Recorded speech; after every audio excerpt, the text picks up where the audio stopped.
Bonjour Augustin, Bonjour, Saïd Amouche. on est très heureux de vous accueillir, c'est vraiment une fierté pour nous en fait d'être avec vous aujourd'hui et puis surtout en fait de savoir que le groupe ADP va s'engager aux côtés de la Fondation Mosaïque pour pouvoir organiser le sommet de l'inclusion économique 2023. Alors en quelques mots, est-ce que vous pouvez nous présenter le groupe ADP?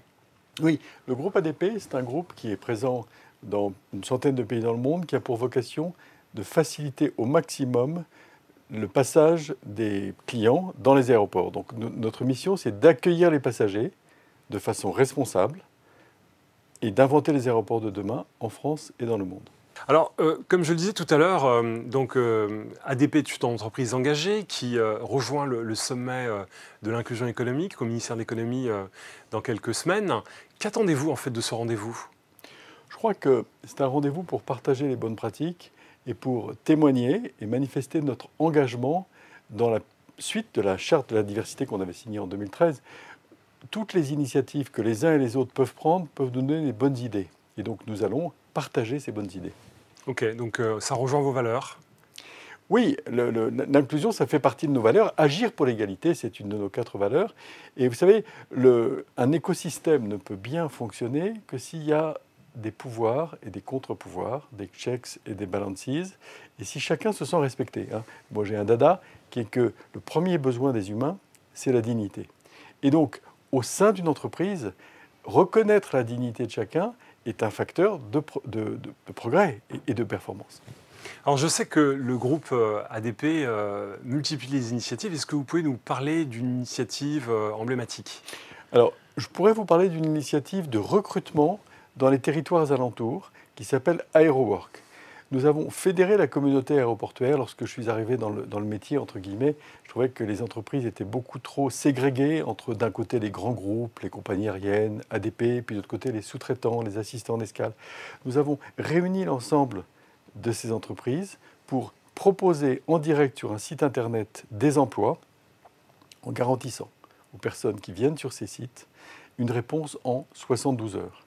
Et une réponse qui peut être soit un emploi, soit une formation. Et ça a été extrêmement utile, notamment pour recruter les contractuels que la direction de la police aux frontières a décidé de solliciter pour améliorer la durée des files d'attente. Alors on a identifié une thématique cette année qui est la juste place pour tous.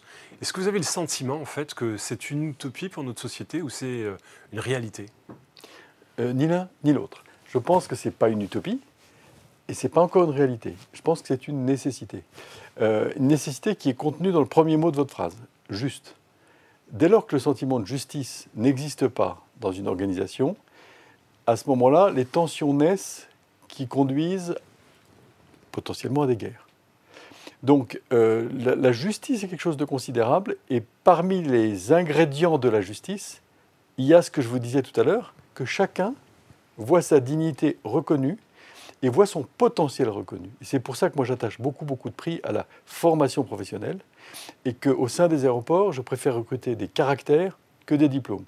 Alors la Fondation Mosaïque milite beaucoup pour que chacun trouve sa juste place au regard de ses compétences. On trouve qu'aujourd'hui on a une société qui est formidable, qui permet en fait à certains de s'émanciper par le travail et l'éducation. C'est pour ça qu'on fait ce sommet de l'inclusion économique, pour pouvoir embarquer davantage. Quels sont les messages que vous pourriez porter pour pouvoir justement pousser tout le monde, à la fois en interne mais aussi en externe, à s'engager davantage? Alors, moi je dirais 2 choses. La première, c'est que j'aime beaucoup une phrase de Virgile qui dit « Heureux celui qui peut aller à la racine des choses ». Pour moi, la racine des choses, c'est l'éducation. Et c'est la raison pour laquelle la fondation d'entreprise du groupe ADP s'occupe de lutte contre l'illettrisme. Nous en avons fait une priorité. L'un de mes directeurs, par exemple, me disait qu'il a réussi à détecter la femme de ménage qui venait nettoyer son bureau, qui n'était pas capable de remplir ses formulaires d'aide sociale parce qu'elle ne savait ni lire ni écrire. Et le jour où son fils quitte la maison, elle ne peut plus percevoir ses aides sociales. Donc ça commence là. Ça, c'est la première réponse à votre question.